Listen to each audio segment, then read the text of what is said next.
목사님, 오늘의 이슈톡의 주제는 어떻게 하면 하나님을 기쁘시게 하는 교회가 될 것인가 입니다. 10월 16일 수요일부터 외신에서 보도하길 북한군이 러우 전쟁에서 탄약 미사일 지원에 이어 최전방에 1만 명 규모의 병력까지 지원하고 있다는 정황이 포착되었습니다. 북대서양 조약기구인 나토가 개입하게 되면 세계대전으로 확전되어 우리나라도 이 소용돌이에 휘말릴 수 있는 요즘 걱정과 두려운 염려, 불안에 떨지 않고 평안하고 행복하게 천국을 누리며 산다는 것은 정말 어려워지고 있습니다.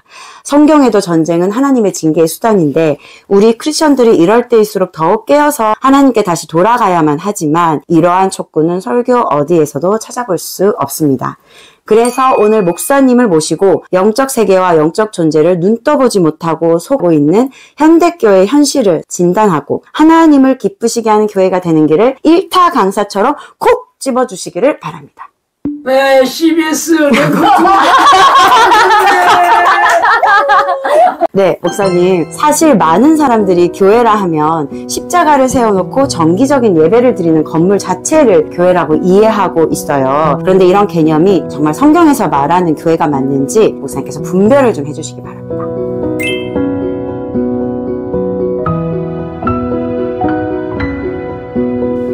사실 교회라고 번역된 말은 에클레시아라는 그런 헬라어를 번역한 겁니다. 장사하는 데는 옛날에 상회라고 했어요. 무슨 상회? 무슨 상회? 생각나죠? 교회는 말 그대로 가르치는 곳이다 이런 뜻인데 원래 에클레시아라는 말은 그런 뜻이 아니고 특정한 사람들의 그런 모임 혹은 무리 그런 뜻을 가르치고 있습니다. 그러니까 어떤 기독교를 포방하는 그런 종교 견물이 아니라 특별한 하나님의 사람들, 그러니까 성령을 사모하고 성령과 동행하는 사람들이 교회라고 하는 게 성경적이죠. 근데 번역을 그렇게 하다 보니까 사람들은 우리가 지금 생각하고 있는 무슨 교회, 교단 교표가 붙어있고 십자가가 붙어있는 건물을 생각하게 되는 거죠. 실제적으로 신약성경을 집필했던 당시에 초대교회는 그냥 가정교회였습니다. 당연히 십자가도 없었고 교단이나 교표 같은 것도 없었죠. 그 당시에 로마 군병들의 그 핍박이나 유대교 지도자들의 박해로 인해서 은밀하게 소수의 사람들이 조용하게 모였다가 조용히 흩어지는 곳이었죠. 그러니까 그 당시에는 사람들이 모이면 교회가 되는 거고 여기에서도 교회가 있었다가 또 1시간 뒤에 다른 곳에서도 교회가 있었다가 그렇게 되는 거였어요. 근데 지금은 이제 교의적이 되고 어떤 종교적이 돼버린 거죠.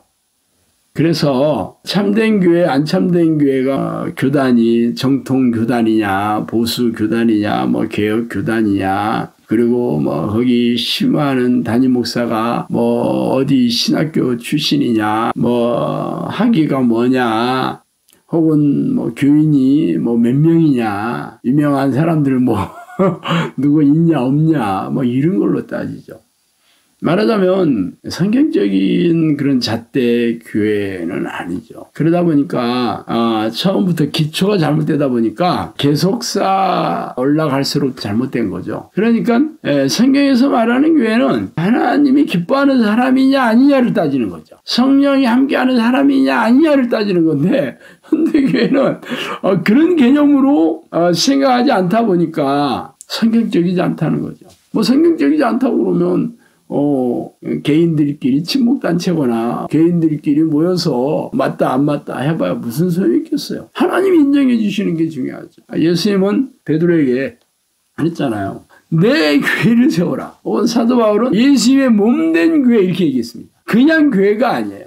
예수님이 계시는 곳이죠. 예수님의 영, 성령님께서 함께하는 곳이에요. 그게 예수님이 말한 내 교회고 그리스도의 몸된 교회도 그리스도의 지체로 인정받는 사람들이 모여있는 곳이 교회입니다.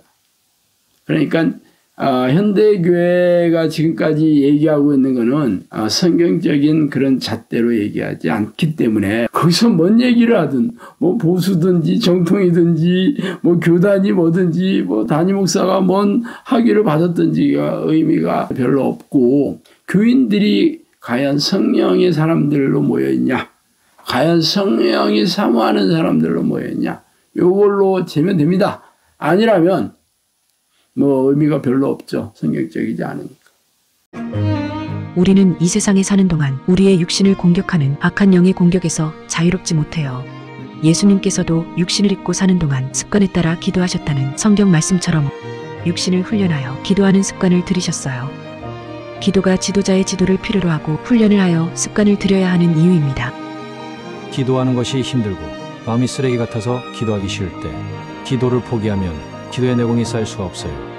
그래서 저는 기도하기 싫을 때 이런저런 무거운 사역의 짐으로 인해 마음이 힘들 때 이를 악물고 어깨에 힘을 주어 간절하게 하나님을 부르며 하나님을 찬양하고 감사하고 회개하며 불쌍히 여겨달라고 백월복걸하며 기도합니다. 그러면 1시간이 채 지나지 않아서 평안이 찾아오고 기쁨이 올라오기 시작하죠. 제가 이렇게 행복하게 살 수 있는 동력이 바로 기도의 힘이에요.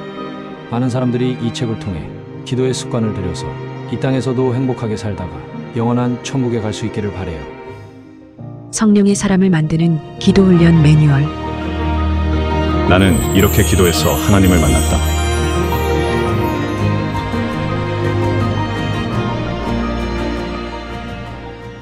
목사님, 저희가 교회에 다니는 목적은 천국하기 위함이잖아요. 그런데 현대 교회는 성도들이 모여서 드리는 신앙 행위들은 주일 성수, 헌금, 11조, 헌신적인 봉사, 담임 목사님 말에 순종하는 것들인데요. 그런데 목사님께서 생각하시는 현대 교회의 문제점이 어떤 것인지 진단해 주시면 감사드리겠습니다. 한 번 더 보복골 시작하셨어요.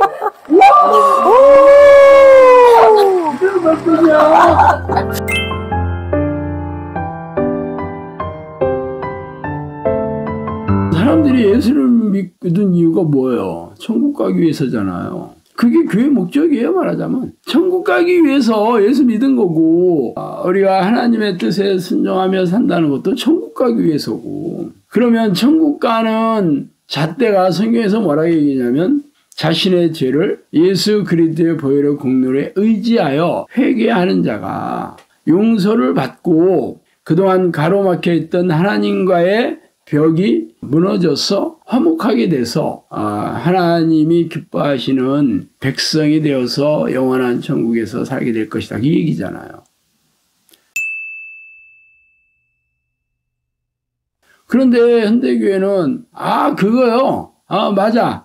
그래서 예수님께서 우리의 죄를 대신해서 십자가에 돌아가셨으므로 이 사건을 우리가 믿음으로 받아들여서 회개를 하고 그 회개의 능력으로 인해서 나는 죄가 씻음을 받았어요. 그러니까 이제는 더 이상 죄가 나를 천국 가게 하는 걸림돌이 될 수 없어요. 그렇듯 하죠. 맞아. 심지어는 과거에 내가 죄를 회개한 것이 그 능력으로 현재의 죄나 혹은 미래의 죄까지도 용서를 받는 거예요. 이렇게 가르치는 사람도 있어요. 어쨌든 지금 나는 죄 때문에 문제가 없어요. 왜냐하면 예수님이 십자가에 돌아가신 보혈의 공로를 힘입어서 내가 회개했기 때문에. 그래서 하나님께서 나를 교회로 불러주셨잖아요. 나를 천국 보내시려고. 그러니까 이걸 믿는 거예요. 이게 믿음이에요. 이것을 받아들이고 믿어야지. 이것을 의심하거나 이것을 이게 아니다 하고 부정하면 이건 믿음이 없는 거예요. 믿음으로 천국 가는 거잖아요. 어때요? 그럴듯하지 않아요?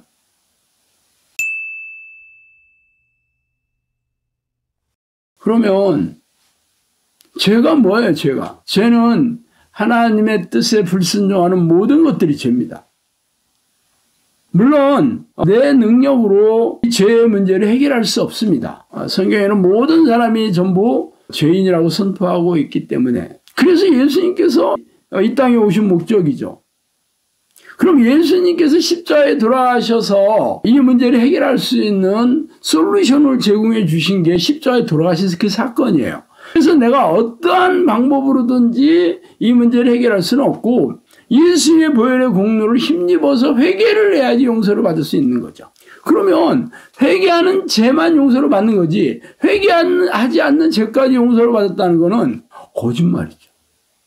그리고 과거의 죄를 회개했으면 용서를 받겠지만 또다시 죄를 지은 건 또 회개를 해야 되잖아요.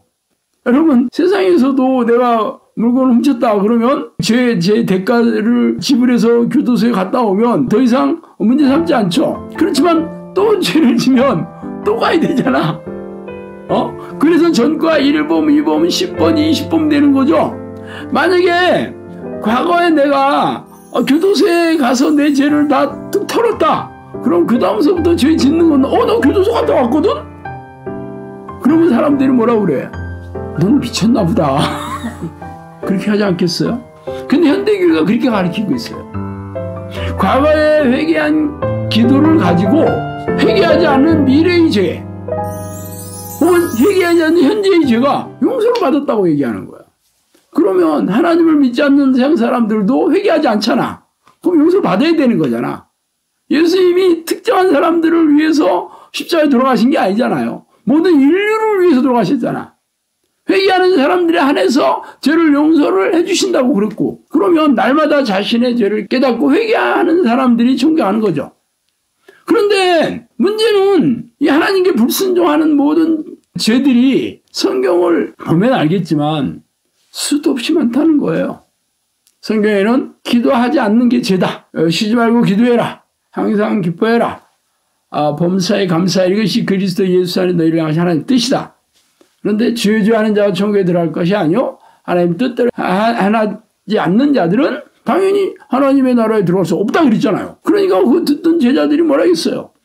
무슨 소리예요? 내가 귀신을 쫓아내고 능력도 행하고 예언도 하지 않았습니까?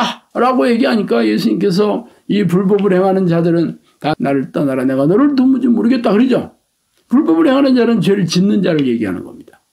그 제자들은 한때 예수님의 제자로서 능력을 받아서 귀신도 쫓아내고 병도 고치고 이럴 정도였다면 그들이 그 전에 예수님을 영접하지 않았거나 회개 기도하지 않았다고 볼 수 있겠어요? 그걸 했으니까 한때 성령의 능력으로 이런 능력을 행했잖아요. 그런데 문제는 현재가 중요한 거죠. 그런데 그들이 변질이 돼서 죄를 계속 짓는데도 회개하는 것을 중지를 한 거죠. 그리고 옛날에 예수님께 받았던 능력이나 회개 행위 현재도 유효하다고 생각하는 거예요. 그러니까 예수님께서는 불법을 행하는 자들이라고 분명하게 얘기하잖아요. 성경에는 죄를 짓는 자마다 불법을 행하는 자다 이렇게 얘기하고 있습니다. 그러니까 날마다 자신의 죄를 깨닫고 회개해야지 그 죄를 씻는 건데 지금 내가 회개하지 않고 있다. 혹은 죄가 뭔지도 모른다. 설령 죄를 짓고 있다 하더라도 죄 때문에 구원이 취소되지 않는다. 한 번 믿은 구원은 결코 빼앗길 수 없다. 이런 것들은 다 거짓말인 셈이죠. 그거하고 무슨 상관이 있어요? 지금 내가 내 죄를 깨닫고 회개를 날마다 전심으로 하고 있느냐 하는 게 중요한 겁니다. 그러니까 현대교회는 죄를 가르치거나 회개를 촉구하지도 않고 지옥을 선포하지도 않잖아요. 그러면 다 지옥 가겠죠. 그러면 그 교회가 과연 하나님이 기뻐하시는 교회, 성경적인 교회 같냐는 거예요. 아니겠죠. 어떤 교회든지 마찬가지입니다. 날마다 성경에 있는 대로 죄를 가르치고 깨닫게 해주고 회개를 촉구하고 날마다 깨어있게 하는 교회. 깨어있는다는 것은 기도로 깨어있는다는 건데 이 기도로 깨어있는다는 건 성령께서 그 죄를 깨닫게 해주셔야 되는 거죠. 내가 이건 죄다 하고 깨닫는 것만 회개를 한다고 그러면 깨닫지 못한 것들은 회개를 못할 거 아니에요.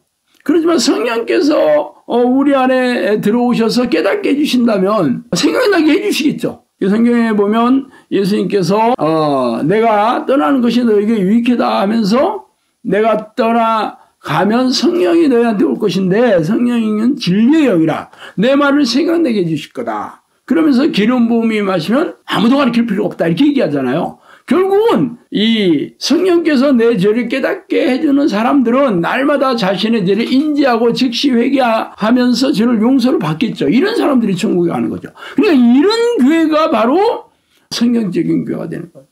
그렇지 않고 그냥 예수님이 십자가에 돌아가셔서 그 보혈의 공로로 내가 회개를 했으니까 이제는 하나님의 백성이 됐고 이 구원은 결코 빼앗기지 않는다. 그러니까 지금은 내가 주일 성수하고 교회 봉사하고 뭐 이런저런 신앙적인 행위들을 한다고 해서 그게 천국에 가는 잣대가 되지 않지만 현대교회는 그렇게 가르치고 있죠. 안타까운 일이죠. 궁금한 게 하나 있는데, 저도 교회 다니면서 이제 회개를 이제 해보려고 생각을 해봤는데, 물론 하루에 제가 지은 잘못이 몇 개가 있었는데, 맞는 것 같아요.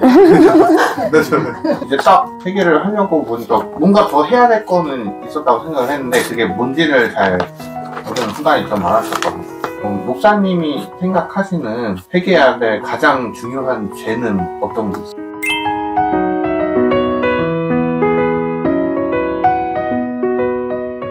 기도하지 않는 죄지. 그건 성령님이 얘기했어요. 왜 그러냐면 성령님께서 나와 함께 하시면 내 죄를 깨닫게 해주시거든. 근데 그게 안 되면 내가 인지하고 있고 내가 인정하는 죄만 회개할 수밖에 없어요. 그래서 성령께서 내 안에 들어오시는 이 교제하는 기도, 이거 안 하는 게 가장 큰 죄예요. 이것만 하면 성령께서 다 생각나게 해주시고 가르쳐 주시고 깨닫게 해주시고 회개하게 해주시고 죄와 싸워야 해주고 이렇게 되잖아. 그게 가장 큰 죄지. 말하자면 호박 넝쿨이 들어오면 잘 키우면 호박 넝쿨이 계속 뻗어가면서 계속 호박이 열 거 아니야. 너 호박 한 개만 들어오면 안 되지. 나는 가면서 호박 이것도 따야 되고 저것도 따야 되고 이거에 눈독 들이면 안 되고 호박 넝쿨을 잘 키워야지. 얼굴이 개슴츠레져.